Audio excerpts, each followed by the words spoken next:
ఓ మహిళ, నువ్వు ఆనందంగా ఉన్నావా? ఈరోజు ఇంటర్నేషనల్ హ్యాపీనెస్ డే. కనీసం ఈ రోజైనా నవ్వుతూ సంతోషంగా గడపొచ్చు కదా. ఆనందంగా ఉండడానికి ఒక రోజు ఉందా? అయితే అది ఆడవాళ్ళకి మాత్రం కాదు, కేవలం మగవాళ్ళకి. ఎందుకంటే ఆడవాళ్ళు అసలు నవ్వడమే మానేశారు. సంతోషానికి అర్థం కూడా తెలియదు. అసలు ఆనందంగా ఉండడానికి ఒక రోజు ఉంటే ఆ రోజు వాళ్ళు ఎందుకు ఆనందంగా లేకపోతున్నారు అని ఎవరైనా అనుకుంటున్నారా? ఎవరో తెలుసుకోవాల్సిన అవసరం లేదండి. నువ్వు అసలు ఎందుకు సంతోషంగా లేవు, సంతోషంగా ఉండాలి అని అంటే నువ్వు ఏం చేయాలి అనే విషయం గురించి ఒక్క మహిళగా నువ్వైనా నీ మీద కేర్ తీసుకుంటున్నావా? అసలు ఈ సంతోషకరమైన రోజు అంతర్జాతీయ ఆనంద దినోత్సవం రోజు మరి ఎక్స్పెషల్లీ మహిళలు కూడా ఆనందంగా ఉండాలి అని అంటే ఎలాంటి మార్పులు మన జీవితంలో చేసుకోవాలి, అసలు ఎందుకు ఆనందంగా ఉండలేకపోతున్నాము, ఇలాంటి విషయాలన్నీ ఈరోజు తెలుసుకుందాం. గత 40 ఏళ్ళుగా చూసుకుంటే మహిళల జీవితాల్లో చాలా మార్పులు వచ్చాయంట. ఇటు చదువులో కానివ్వండి, అటు మగవాళ్ళతో పోటీగా ఉద్యోగం చేయడంలో కానివ్వండి, అన్నిటిలో మహిళలు ముందున్నారు. కానీ ఆనందం మాత్రం దూరమైంది. ఎందువల్ల? ఆందోళన, ఒత్తిడి, డిప్రెషన్, కోపం, ఒంటరితనం, నిద్రలేమి, ఇలా అన్నిటిల్లో కూడా వాళ్ళ గ్రాఫ్ ఎప్పటికప్పుడు పెరగడం, ఆనందం అనే గ్రాఫ్ తగ్గడం. ఒకవైపు కెరియర్, ఇంకొక వైపు ఇంటిని పిల్లల్ని చూసుకోవాల్సిన బాధ్యత, ఇలా అన్ని విషయాల్లో కూడా వీళ్ళు ఆనందాన్ని కోల్పోతున్నారు. ఇన్నింటిల మధ్య మనం ఆనందంగా ఉండాలి అని అంటే కొన్ని టిప్స్ ఫాలో అవ్వాలి. అండ్ అలాగే ఆడవాళ్ళు ఎప్పుడూ కూడా ఇతరుల్ని ఆనందంగా ఉంచడంలోనే వారి ఆనందాన్ని ఎంచుకుంటారు. కాబట్టి కేరింగ్ అండ్ షేరింగ్ అనే ఈ థీమ్ని మనం కూడా ఇప్పుడు తెలుసుకుందాము. ఆనందంగా ఉందాం.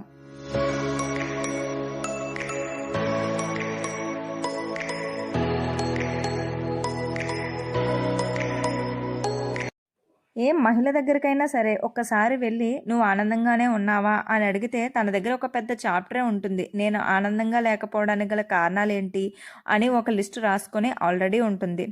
సో ఇలా ప్రతి మహిళ కూడా తన ఆనందంగా లేకపోవడానికి గల కారణాలేంటో చెప్తుంది. కానీ తను సంతోషంగా ఉండాలి అని అంటే ఏం చేయాలో ఒక్క క్షణం కూడా ఆలోచించదు. ఉదయాన్నే లేచిన వెంటనే తనకున్న ఇబ్బందులు, పనులు, అమ్మో ఇంత స్ట్రెస్, ఇవన్నీ నేనే చేయాలి అని ఊహించుకొని ముందే భారంగా ఫీల్ అయ్యే కంటే అసలు ఈ పనులన్నీ కూడా నేను ఎలా చేయాలి, టైం మేనేజ్మెంట్ ఎలా చేసుకోవాలి, సో ఈ పనుల్లో కొన్ని పనుల్ని ఎవరి మీదైనా పెడితే భారం వాళ్ళు ఎలా తీసుకుంటారు అని ఒకసారి ఆలోచించడం, ప్రశాంతంగా కూర్చొని ఈ పనుల్ని పూర్తి చేయాలి అనే దాని గురించి ఆలోచించడం, ఇలాంటివి మనం ఎప్పుడైనా ఆలోచిస్తామా? అసలు ఇవన్నీ ఆలోచిస్తే మన మీద కాస్త భారం తగ్గుతుంది కదా. అండ్ అలాగే మనలోని చాలా ఫీలింగ్స్ అలాగే అణిచిపెట్టేసుకుంటూ ఉంటాము.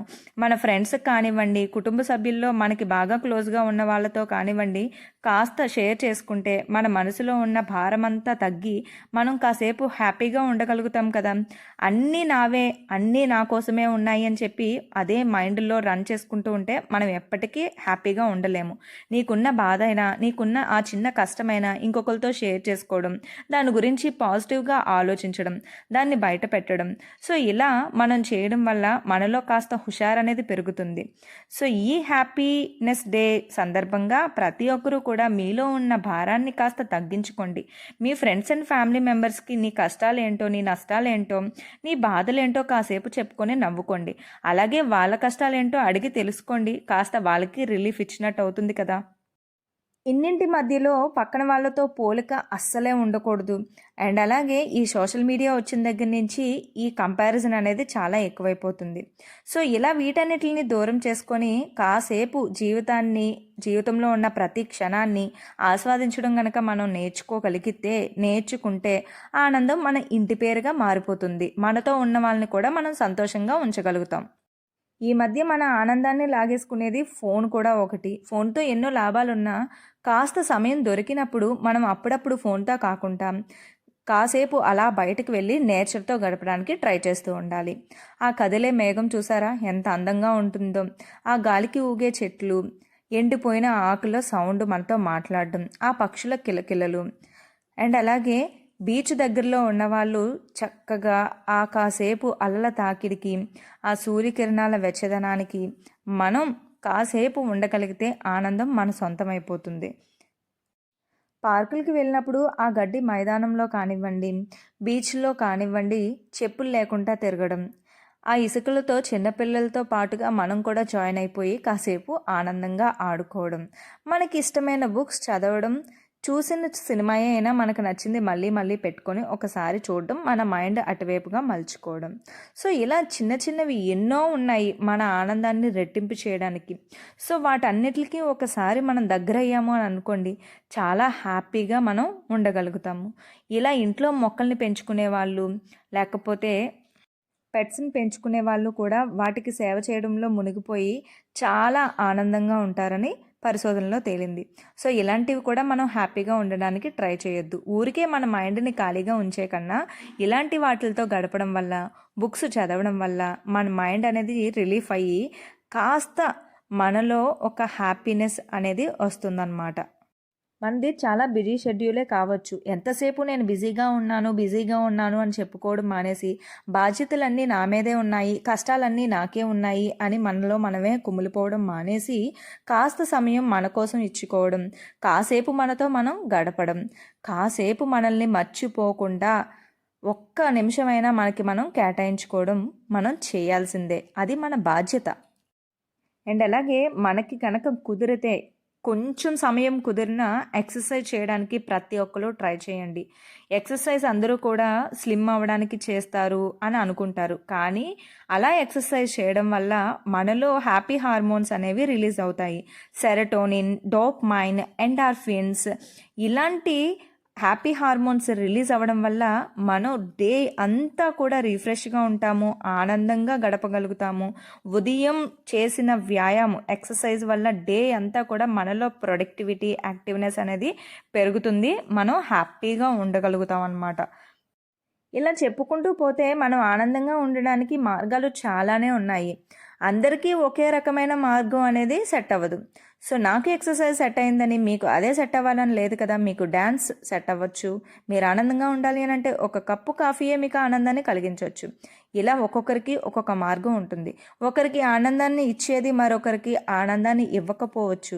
కానీ మీకు ఆనందాన్ని ఇచ్చేది ఏదో మీకు మాత్రమే తెలుసు కాబట్టి మీ గురించి మీరు తెలుసుకోవడానికి ప్రయత్నించండి. మీకు ఆనందాన్ని కలిగించేవి ఏంటో వాటి గురించి తెలుసుకొని దాంతోనే హ్యాపీగా గడపండి.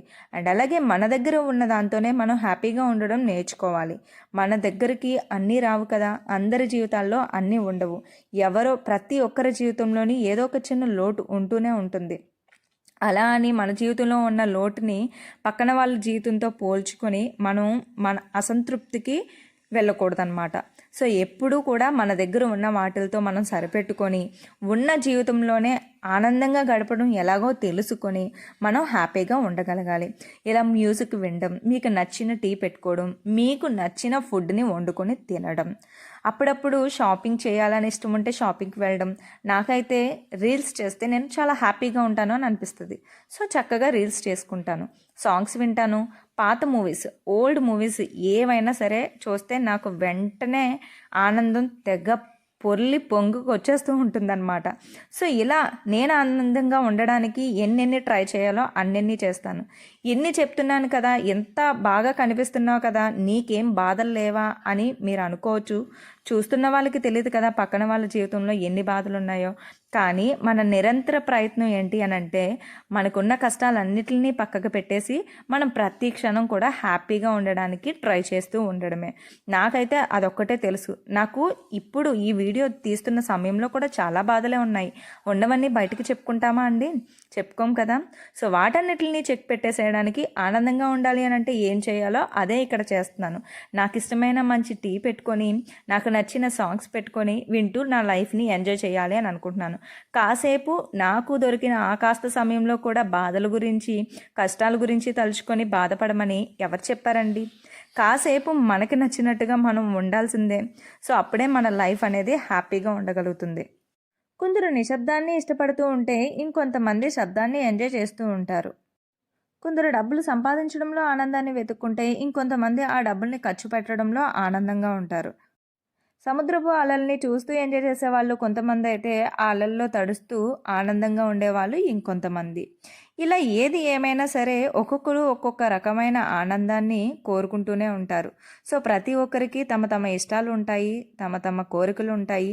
వాటిని బట్టి మీరు ఎందులో ఆనందంగా ఉంటారు, ఎక్కడ ఆనందంగా ఉంటారు అనేది తెలుసుకొని వాటిని ఎంజాయ్ చేయడం నేర్చుకోండి. మొత్తం మీద ఆనందంగా ఉండడం నేర్చుకోండి. మరొకసారి అందరికీ కూడా హ్యాపీ ఇంటర్నేషనల్ హ్యాపీనెస్ డే. నీ నవ్వు ఇంకొంతమందికి నవ్వునిస్తుంది. నీ ఆనందం ఇంకొంతమందికి ఆనందాన్ని ఇస్తుంది. ఏడుపు మొహం పెట్టుకొని ఎప్పుడు ఏడుస్తూ కూర్చోకుండా చక్కగా నవ్వుతూ ఉన్నావనుకో, నీ చుట్టుపక్కల ఉన్న వాళ్ళని కూడా నువ్వు నవ్వించగలుగుతావు, ఆనందించగలుగుతావు.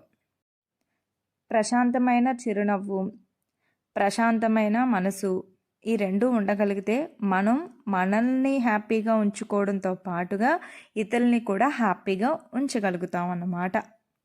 చివరిగా ఒక చిన్న మాట. 9 months అంతరిక్షంలో సక్సెస్ఫుల్గా ఉండి వచ్చిన సునీత విలియమ్స్ చెప్పిన మాట. సవాళ్ళను చూసి ఎప్పుడూ కూడా భయపడకూడదు. అవే జీవితాన్ని ఆసక్తికరంగా మారుస్తూ ఉంటాయి. వాటిని అధిగమించడం ద్వారానే జీవిత పరమార్థం అనేది మనకి తెలుస్తుంది. సమస్యను దాటాలంటే పరిష్కారం వైపే పూర్తిగా దృష్టి పెడుతూ ఉండాలి. గెలిచే వరకు నిర్భయంగా నిలబడాలి. సో చూసారు కదండి, ఈ హ్యాపీనెస్ డే సందర్భంగా నా వీడియో మీకు నచ్చితే లైక్ చేయండి, షేర్ చేయండి, కామెంట్ చేయండి.